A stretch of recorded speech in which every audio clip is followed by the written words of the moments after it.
On today's Fixing Bugs and Stuff, we're going to work on some stuff, and today it's going to be the C10. We're going to replace this radio. First, we got to unplug the battery here. We're going to take off the plus terminal.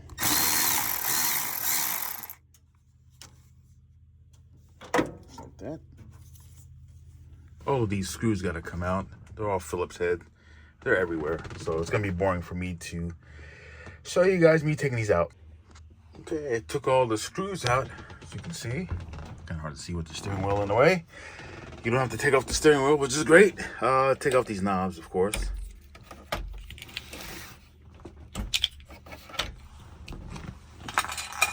And then this should start pulling right off.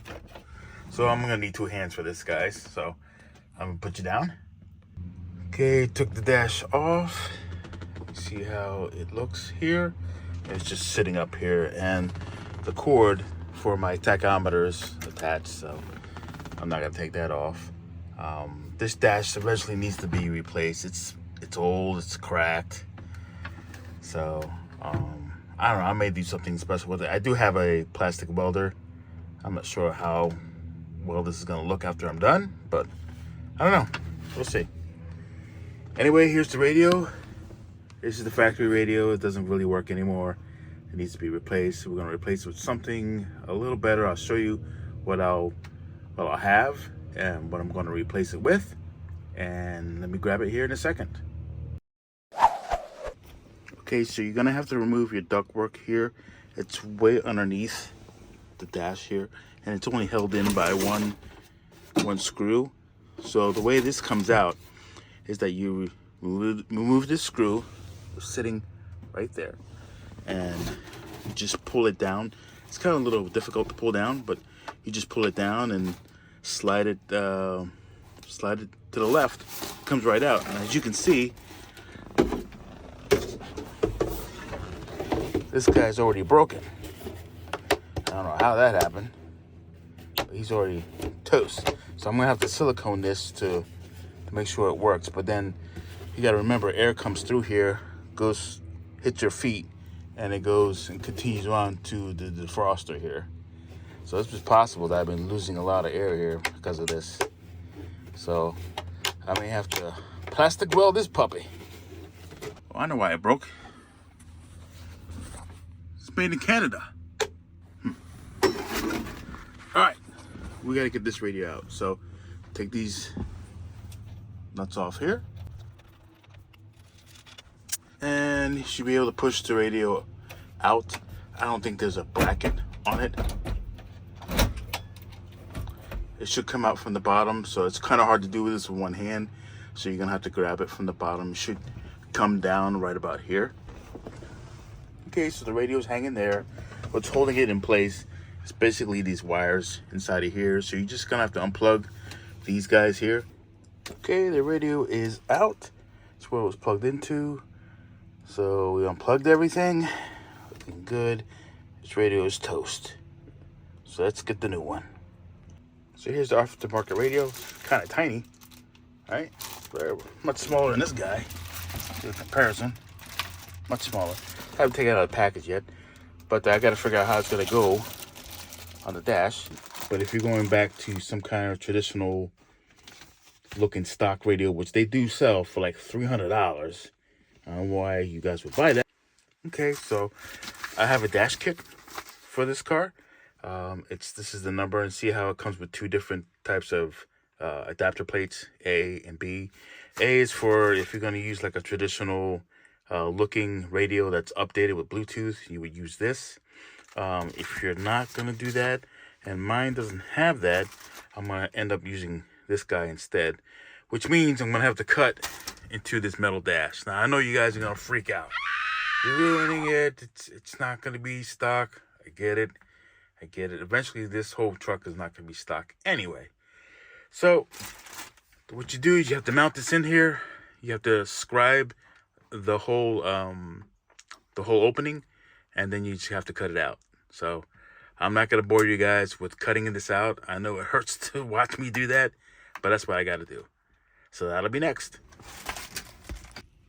I know you guys are sad, but I had to make the hole, and the hole fits for for the radio.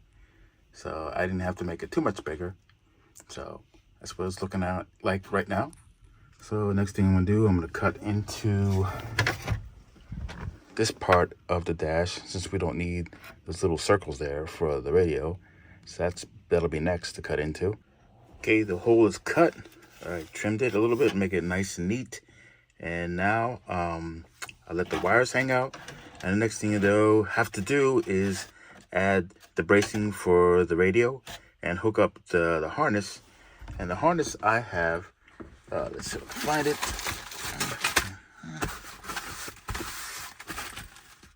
The harness is this guy. It's been for GMs from 78 to 87. And this is an 86. So hopefully these plugs will work. So that'll be the next thing I will use. Plug them in. Okay, hook up the wires. Using the harness that I showed you for GM. Came out perfectly. You really can't mess up these connectors here. They'll have to go in a certain way. If you see the blue, it's got a slot on the left, and the white has a slot in the middle, and the black has a slot on the right. So you really can't mix these up. So it's a good thing to have it. This side is all for like power and dimmer for your lights, and this side's basically all for your speakers. Sorry for the plane coming over. This guy, I need to figure out what it was for. Not really sure, but I can figure it out.